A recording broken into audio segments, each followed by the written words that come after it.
Hello dear student, কেমন আছো? I hope প্রত্যেকে শুধু ভালো না, ভীষণ ভালো আছো। স্ক্রিনের ওপর একটা কোশ্চেন দেখা যাচ্ছে, তাই না? প্রশ্নটা কি, আমরা মন দিয়ে পড়বো, বুঝবো, তারপর অঙ্কটা করব। কি বলেছে দেখো, এবিসি সমকোণী ত্রিভুজের ডি বিন্দু বিসি ও ত্রিভুজের মধ্যবিন্দু হলে নিচের কোণটি ঠিক। প্রথমে আমি ছবিটা অঙ্কন করি, ঠিক আছে? এই আমার এবিসি ত্রিভুজ,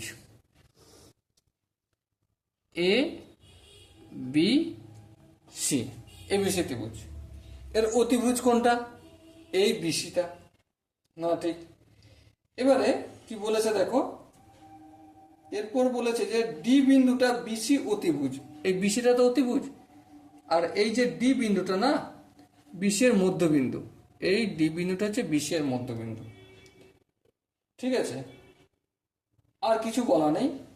এবার কোনটি ঠিক? A B equal to BC. A B equal to BC তো কোনোদিন হবে না, কারণ এটা ত্রিভুজের দুটি বাহু সমষ্টি, তৃতীয় বাহু অপেক্ষা বড়। এটা তো সূত্র হচ্ছে না। AC equal to AB, AC মানে এখানটা ইকুয়াল টু টু এবি, না এটা নাও হতে পারে। বিসি ইকুয়াল টু টু এডি, চলো এডিটা যোগ করি। ওকে, এখানে কি কি সম্পর্ক হতে পারে দেখো।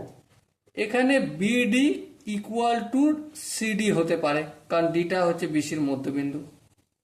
ওকে, আবার এডিটা হচ্ছে কি? এডিটা হচ্ছে সমকৌণিক দূরত্ব সমকোণ থেকে অতিভুজের ওপর। তাহলে সম্পর্কটা কি?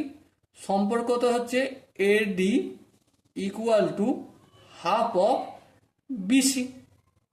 হ্যাঁ, মানে অতিভুজের দূরত্বের ডবল হবে এই সমকৌণিক দূরত্বটা। এই তো গল্প। তো এইটাই আমি এখানে লিখলাম। এবার এখানে দেখো এটা আছে, হ্যাঁ আছে।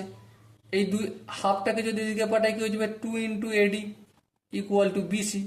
দেখো অপশন সিটা একটু লক্ষ্য করো, অপশন সিটাই সঠিক অপশন হবে। ওকে, আই হোপ এই কোশ্চেনটা প্রত্যেকের বোঝা গেছে। শুধু কনসেপ্ট, এইটা একটু কনসেপ্ট, এই কনসেপ্টটা কাজে লাগালেই অঙ্কটা ক্লিয়ার হয়ে যাবে। ওকে, সো ডিয়ার স্টুডেন্ট, দেখা হচ্ছে পরবর্তী সেশনে। ততক্ষণ পর্যন্ত ভালো থেকো, সুস্থ থেকো এবং জয় হিন্দ।